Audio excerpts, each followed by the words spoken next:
Wanna play? What's the biz, everybody? It's your boy Vaker Maker, aka D Ensley, and I'm here to give you some true shit review. So, I'm not a big horror guy, as I mentioned before in previous videos, but I did grow up on the Child's Play movies, so I do have a lot of nostalgia for them, as well as the killer doll himself, Chucky.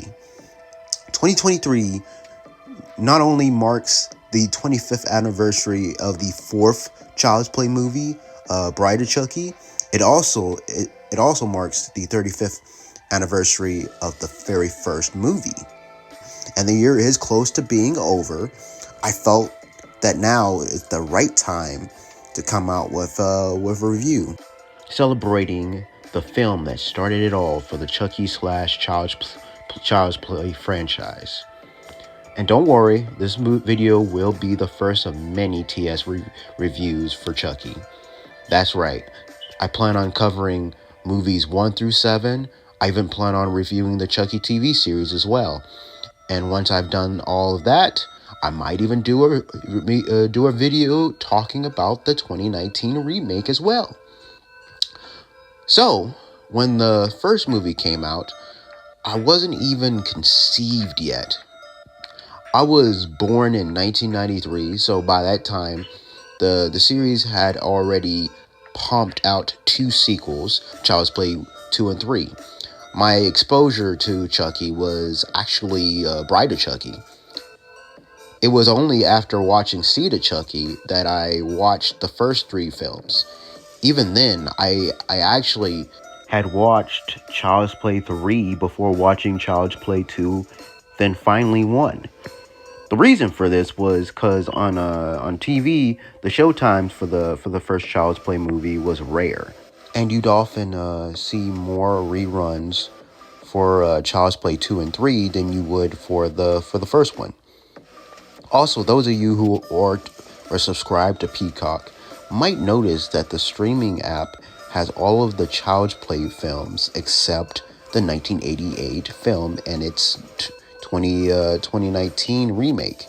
Hell, the official YouTube channel for Chucky showcases all clips of all of the Child's Play films except those aforementioned films. Well, there's a reason for that. Child's Play was distributed by MGM, although the rights to the series were sold to Universal Pictures in 1990, beginning with the sequel Child's Play 2. MGM regained the rights to the first film, and as such, distributed the 2019 reboot. Basically, the reason why the YouTube channel doesn't show any clips of the 1988 movie is because the Chucky sequels and the TV show are all owned by Universal, but the original is owned by MGM. So I believe it's due to copyright reasons why the original isn't there. However, I'm not sure as to why Peacock doesn't have it on there, since it did indeed include it back in 2021, but for some reason they don't anymore. Maybe they had temporarily cut some deal with MGM and the deal expired. I'm not sure. Anyways, the original Child's Play was directed by Tom Holland. No, not that Tom Holland. Don Mancini, the man who's known as the series creator, co-wrote the screenplay alongside Tom Holland and the late John LaFia. The movie released in the United States on November 9th, 1988, and grossed more than $44 million, which was very impressive for a movie that had a production budget of $9 million. Also, due to the fact that the studio choosing not to release the film during Halloween, moving the release date closer to Veterans Day weekend was considered a controversial decision at the time. It eventually became United Artists' second highest grossing film of 1988, following Rain Man. Now, I could give you a full rundown on the history behind the production of this movie, but I'm not going to do that. Besides, there have been other reviewers who have already done it. Plus, I recommend checking out Dead Meat's review of Child's Play if you want all that. In these reviews of mine, I will give you guys some tidbits of behind the scenes info, but just not a whole lot of them compared to Dead Meat. And there is a very insightful documentary called Living with Chucky that came out in 2022, directed by Kara Ellis Gardner, daughter of the current head puppeteer Tony Gardner. It goes behind the scenes on the development of all 7 films, as well as give us an idea on what it was like growing up with the supernatural doll. I recommend checking that out as well. I had rented it on YouTube for about three or $4, I think, pretty cheap, and it's an hour and 45 minutes long. According to an interview with Mental Floss, Don Mancini first conceived of the Child's Play concept while studying as a film major at UCLA. Mancini was inspired by the consumerism of the 1980s and the effects of marketing on children based on his own experiences with his father, an advertising executive. Mancini's troubled relationship with his own father and his experiences of alienation as a gay man caused him to center the script around a child with a single mother and no father figure. He was also influenced by the Cabbage Patch Kids, the Trilogy of Terror, Magic, and of course the character of Freddy Krueger from the Nightmare on Elm Street and the Twilight Zone. The plot follows a widowed mother who gives a doll to her son, unaware that the doll is possessed by the soul of a serial killer. As some of you Chucky fanatics are already aware, Mancini's original script was titled Batteries Not Included, with the title later changed to Blood Buddy after it was discovered that a different film with the same name was being made. During production, it was nearly retitled again in order to avoid confusion with Sidney Lumet's 1972 horror film of the same name. It would have featured a doll filled with fake blood that would allow it to bleed if played with roughly, and it would have come alive after Andy mixed his own blood with the doll's. The doll would have represented Andy's suppressed rage and would have targeted his enemies. Mancini's original script would have had a whodunit story, which dealt with the effect of advertising and television on children. Mancini's original script was also written to toy with the audience a bit longer, making it ambiguous whether Andy or Chucky was the killer. The film's main protagonist, 6-year-old Andy Barkley, was portrayed by Alex Vincent.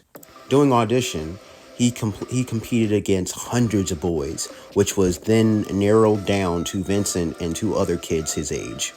During auditioning, he refused to swear in front of his mother. He impressed the producers and landed the role. And honestly, I think they made the right choice with the kid.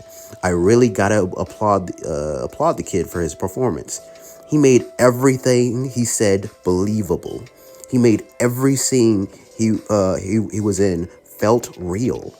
And yeah, it goes without saying, he's so effing adorable, which makes it even more painful seeing the boy go through so much trauma in this movie. Patrick Bromley said it best in a 2013 article that perhaps my connection to little Andy Barkley has a lot to do with my son being so close to his age. Watching him sob alone in his tiny hospital room feels like seeing my own kid cry. But not the kind of crying when he doesn't get his way or stubs his toe. It's the kind of crying informed by genuine sadness. There is a hopelessness to the way Alex Vincent plays that scene that it's impossible to reproduce. What makes his performance great is that it is totally effortlessly authentic. He is not manufacturing emotion or calculating his delivery. He is reacting purely in the moment. When they are best friends, he interacts with Chucky like it's an actual toy that he loves. The way he excitedly talks to the doll way too loudly when they first interact is another great moment in the movie. A good guy! I knew it! I knew you'd get me one! Show me how he works, okay? Hi, I'm Andy. What's your name? Hi, I'm Chucky, and I'm your friend to the end. Heidi ho! Wow, he's something, isn't he? Oh, Mom, thanks! You're welcome, honey. When Chucky goes bad, Vincent's fear and even heartbreak is totally real. But Chucky is here, and he's going to kill me!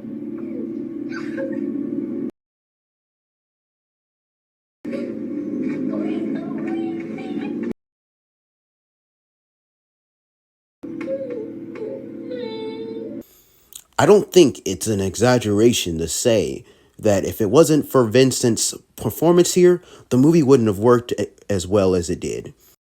Playing Andy's mom, Karen, is Catherine Hicks, while Mike Norris, no, not that Mike Norris, that's more like it, is being played by Chris Sarandon, who is most probably known for playing the speaking voice of Jack Skellington from the 1993 film Nightmare Before Christmas.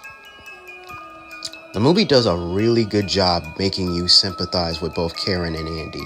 Not only does Karen come home after a long day at work to find out her best friend is dead, but to add icing on the cake, her own child is being looked at as a potential suspect for her friend's murder. And you can tell by Hicks's performance that at some point she gets really scared at the possibility that it might actually be the case, as Andy insists on that his doll Chucky is alive and is telling him to say things, to say and do stuff.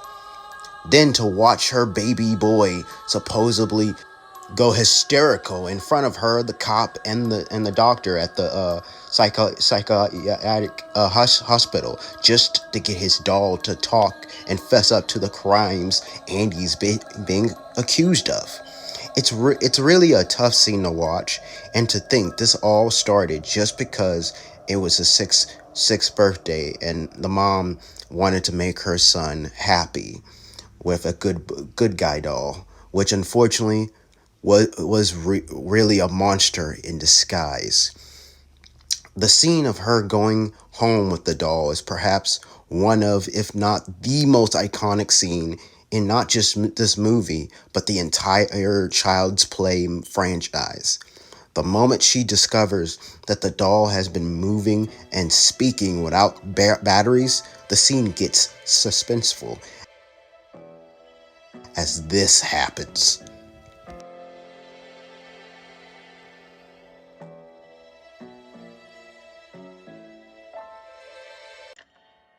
Hi, I'm Chucky. Wanna play? But then the best part happens as Karen is totally fed up with everything and desperate to find out if she's finally gone crazy or if the doll really is alive, threatens the doll, and then this happens. I said talk to me, damn it, or else I'm gonna throw you in the fire! You stupid bitch, you filthy slut! Did you fuck with me? This has got to be my favorite scene in the whole goddamn movie. Whenever I watch someone's reaction to the original Child's Play, most of them tend to dislike the character of Mike Norris and thinks he's completely useless.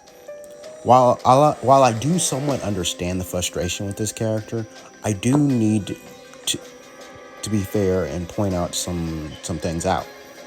For one thing, yes, as the audience, as the viewers, is very understandable to at first not take a liking to this guy. I mean, he wasn't very delicate when telling Karen the news that a close friend of hers, Maggie Peterson, just died and was possibly murdered in Karen's own apartment while babysitting Andy while Karen was working the night shift. And it didn't take long for him to look at Andy, sweet, innocent 6-year-old Andy, whom we, as the audience, have quickly taken a liking to be a potential suspect in Maggie's murder. But here's the thing, guys. Even though, yes, we, the audience, know exactly who did it, the detective doesn't know that. Plus, do you really think that any sane, rational person in real life would take a look at a doll's footprints and jump to the conclusion that Chucky did it? Then, the next day, he and his partner are called again to investigate a house explosion. And the same kid from the previous crime scene just so happens to be there. And surprise, surprise, the kid claims Chucky did it. Do you think it makes logical sense for them to take the kid's word for it? Now, with that said, it doesn't seem like he himself is 100% certain that Andy did these things either.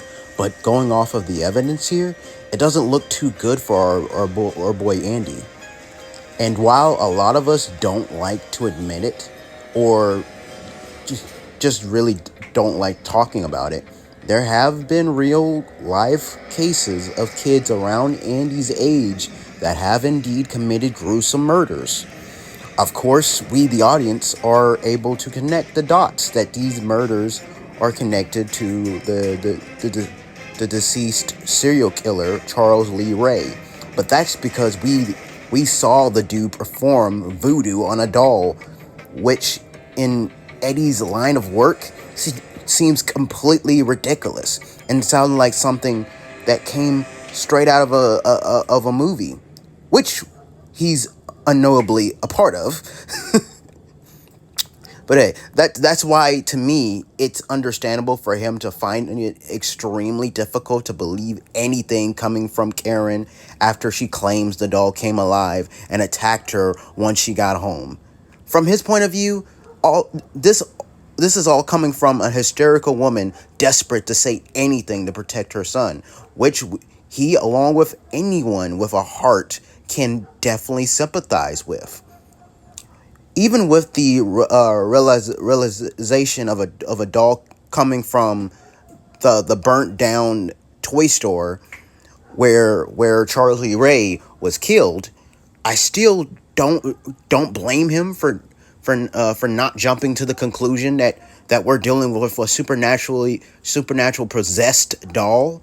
And to his credit, though, he does take what Karen said into consideration by heading back into his office and picking up a file on Charles Lee Ray. Then it's at this point where he does encounter the killer doll, and now he believes her. Though I would have liked to see a moment where after that whole crazy ass car sequence, he has a moment of disbelief that everything the kid and the mother said was true, that there really is a killer doll on the loose, and he almost came close to being another one of his victims. Though with the film's runtime, we don't really get that, unfortunately. The next time we see the dude, he seems to have completely came to terms with the fact that this shit is his life now, and that he's really hunting down a walking, talking toy. As far as him being useless, let's not forget, if it wasn't for him, Karen would have gotten raped by that peddler she got the doll from. It was him, and it was him that pointed out the direction of them going into John Bishop's apartment. Though by the time they did made it there, Chucky had already attacked and fatally wounded him. If they had made it any later than they did, or simply not head over there, then he would have already been dead, and they wouldn't have figured out Chucky's true objective, nor the fact that you need to either shoot or stab him in the heart for him to die. And while the detective was pretty much useless for most of the climax, as Chucky stabs him in the leg, then knocks him out with a baseball bat, he was the one to get the final blow on the killer doll. In fact, he was the one who technically killed Chucky twice in this movie. The first time at the film's opening, and the second time at the film's end. A lot of Child's Play fans tend to regard the first and second movie as their favorite, and for good reason. Compared to the rest of the franchise, these movies definitely feel the most grounded and the most suspenseful.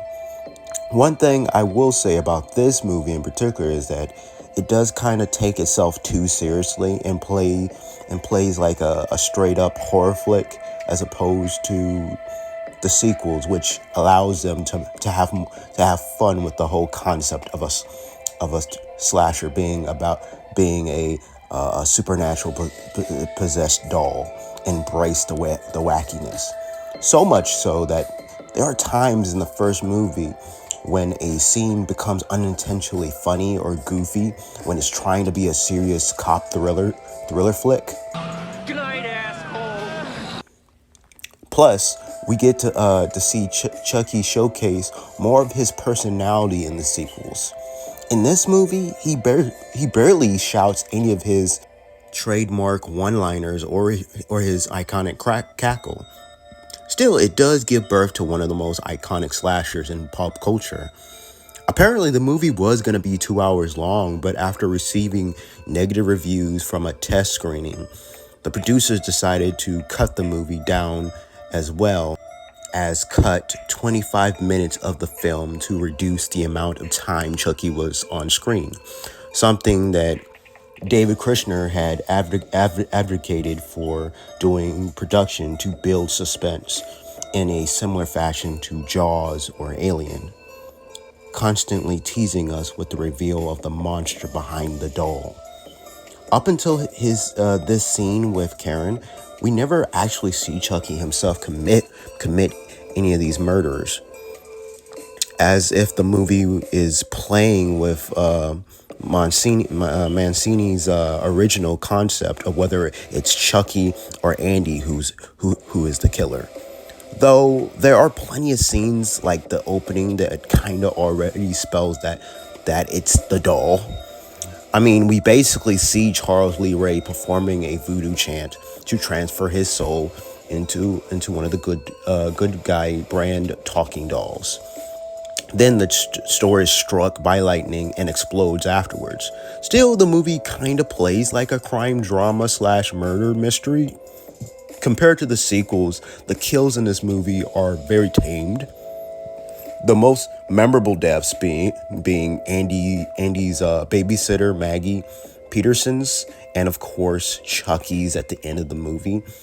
Of course, us Chucky fans know full well that as more movies about the killer doll got released, the kills got way more crazy, gruesome, and creative. But with the scenes we do get to see the doll come to life in this movie are definitely memorable.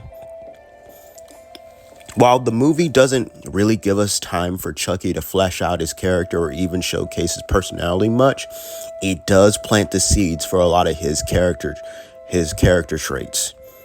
Like, we know right away that he is, without a shadow of a doubt, pure evil and enjoys killing. Doesn't seem to show any redeeming qualities. He has no qualms about manipulating a child to get what he wants, nor allowing said child to take the blame for his actions. He 100% holds grudges as he went after both his partner Eddie Caputo and Detective Mike Norris, both of whom played a part in his first death. Holding grudges, by the way, would definitely be a recurring trait for Chucky in future films. The fact he would even threaten a 6-year-old boy that he would kill him if he ratted him out just further proves how cruel and ruthless he really is. In some scenes in the movie, it's hinted that despite only being a doll that's around 28 inches tall, Chucky is a lot stronger than he looks. And we see this again and again in future films. We don't actually get an explanation for this until much later in the series.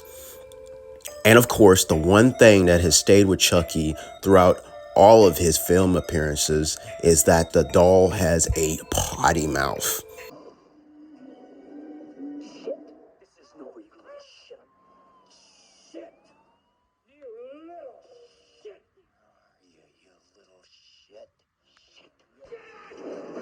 He says move your ass. It ain't the size that counts, asshole. Yours, asshole! No! Don't fuck with the Chuck! Who the fuck are you? I can't think of a thing to say. Fuck it. Fuck you! Fuck you! You fucking with me? I'm gonna pull the fucking plug. I'm fucking infamous. You're a fucking drag, you know that? Watch your mouth, Charles. That's basically a trademark of his. In fact, Mancini managed to make a deal with Sci-Fi and USA Networks, permitting him to let Chucky openly swear in the 2021 Chucky TV series. He's allowed to drop 10 F-bombs per episode. Brad Dourif, the man who has voiced the character for more than 3 decades, was not the first choice. Originally, Brad was only set to play Charles as a human, with the Chucky doll being voiced by someone else. According to Tom Holland, at first, Brad was unavailable to do the voice for Chucky because he was off to do another movie. Holland sought out to give Chucky a more feminine sounding voice. Holland was inspired by actress Mercedes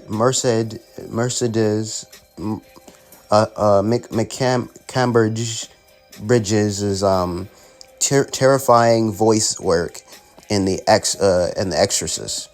He hired the late Jessica Walter based on her performance in Play Misery for Me. She recorded an entire dialogue track as Chucky, but it just didn't work out with what they wanted, stating that she managed to make the character menacing but lacked the humor Chucky would be known for. In fact, at a test screening of an early 2-hour rough cut of the movie featuring Walter's voice as Chucky, got a negative response, in part because of Walter's performance. Sometime later in the production, they managed to get Dourif back, and he did the recording sessions. Prior to that, Dourif was indeed around doing the rehearsals with Hicks and Vincent as if he was Chucky the doll himself. Tom Holland was pro rehearsal. I've got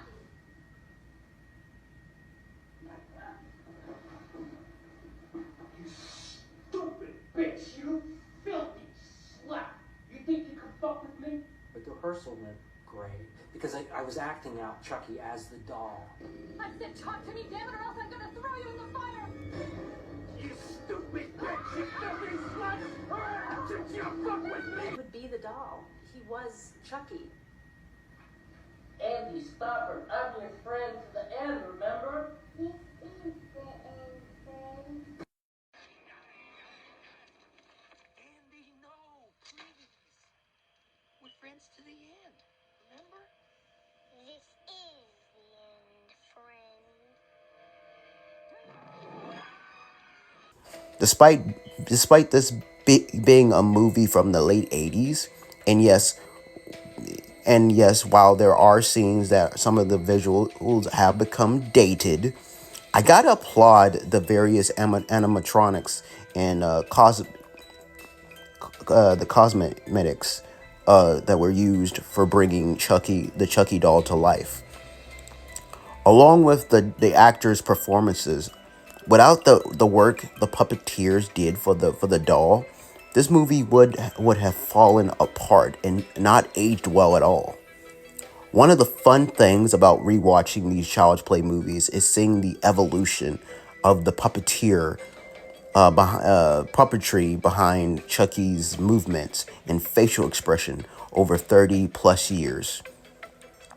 I love the attention to detail they put for Chucky in terms of his design, as it's revealed later on in the movie. The longer he stays in the body of a doll, the more human he becomes, and it definitely shows with his appearances in this movie, looking more doll-like in the beginning, but looking more human human-like as the movie progresses with each scene he's in, which I feel is an idea that gets lost in the sequels, unfortunately.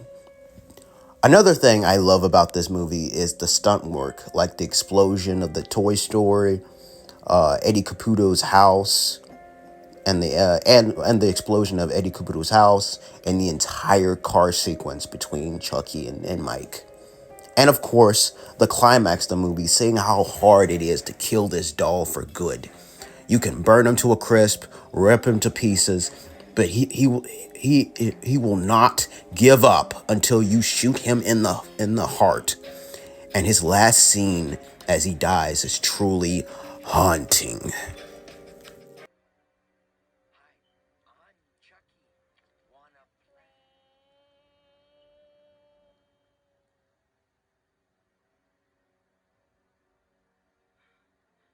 Many have claimed over the years of how this one doll have given them nightmares as a kid.